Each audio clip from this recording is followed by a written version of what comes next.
Date nuts shake बनाने के लिए हमने 11 अदद खजूरें ली हैं। 500 ग्राम हमने मिल्क लिया है। ये हमने पिस्ते लिए, काजू और बादाम,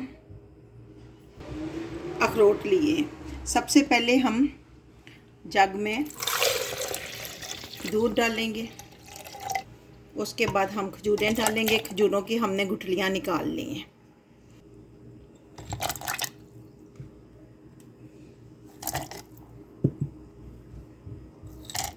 बहुत ही हेल्थी और टेस्टी शेक बनकर तैयार होगा।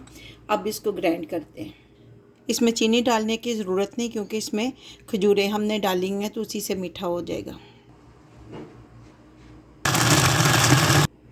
शेक हमारा बनकर तैयार है। अब हम इसको गिलास में डालेंगे, असम्बल करते हैं। गिलास में मैंने बर्फ़ डाल ली है।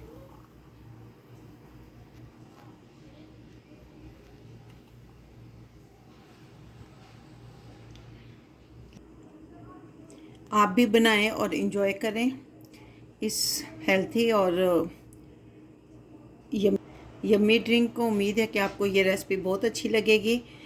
तो हमें ज़रूर बताइएगा, अपनी राय का इजहार कमेंट बॉक्स में कीजिए।